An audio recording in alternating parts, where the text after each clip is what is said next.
Hi, everybody. Thanks for tuning in. Today, I want to talk a little bit about super trainers. I get asked a lot of questions regarding this category of shoes that's become popular over the last probably couple years, I would say. So let's start by what are super shoes? Super shoes are actually super trainers, more appropriately. Super trainers are shoes that these shoe manufacturers have started to produce that are supposed to be companion shoes to their super shoe, which would be the racing shoe. And super shoes, just the super shoes, these racing shoes. Um, if you want to go back to the Nike 4% in late 2017, 2018, I actually ran in a pair of those in 2018. They had a carbon plate. They still have a carbon plate, but the idea was you are running with a shoe that's got a carbon plate or some form of carbon rods if you run an Adidas, and you're they use their highest level foam. So their most you know cushioned foam in general that goes with the plate to create the most responsive type of ride where you're getting a lot of help from not only from the cushion but from that carbon plate. This new super trainer category, you see shoe manufacturers. I'm just going to use Hoka as an example, where they've got a shoe called the Mach X, which theoretically is supposed to run in line with their Hoka Rocket X2s. So the shoe has a higher level foam, their Piba foam, and it has a carbon plate as well. Saucony, I think Saucony probably did the best job with this with the Saucony Endorphin Speed 3. And then that was supposed to be a complementary shoe to the Saucony Endorphin Pro or the Saucony Endorphin Elite. And I'm not knocking any of these shoes. I mean, I've run in the Saucony Endorphin Elite. I had a couple of pairs. I actually found them to be great shoes, extremely responsive, and they were able to do a number of different things.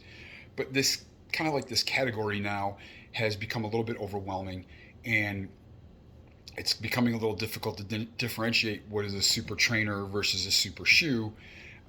In general, here's what I like to tell people. If you are new to running, I don't believe that you need a super trainer. You do want a versatile shoe because you want something that's going to be able to do a number of different things, whether it's a long, slow, easy day, a recovery day, or something that's up tempo or even speed work. I do think that the majority of shoe manufacturers make a really, really good non super shoe, super trainer that's able to handle all of those things. I do think that you can, again, if you're new to running, you can find a really, really versatile shoe that is not going to, end up like slamming your pocket, because a number of these super trainers are also, fairly pricey. I mean, if you look at the Mach X, it's 180 $85 US. The new release from Asics, well, newer release from Asics, the Asics Super Blast, which people are raving about, that's 200 US.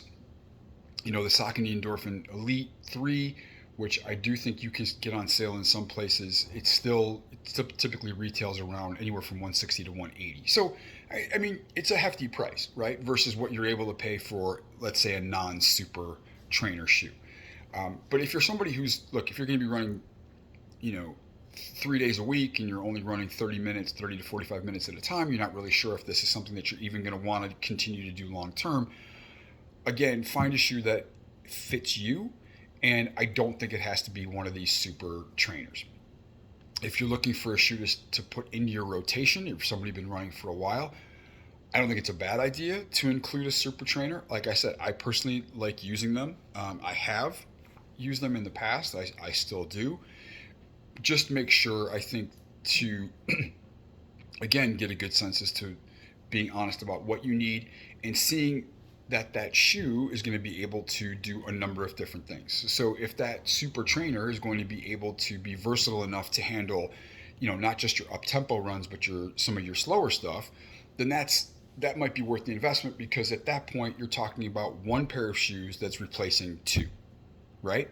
So again, new to running, I don't believe you need one of those. Again, you go get fit and you get a shoe that's going to be super compatible with you. But I don't think you need to be dropping $200 on a pair of running shoes, particularly if you're brand new. And even if you're somebody who's been running for a long period of time, do some homework, do your due diligence, talk to people, particularly people, running shoe company people who, going into running shoe stores and getting some information from them, because they typically are going to have really, really good insight as to, what's going to make the most sense for you when it comes to your running.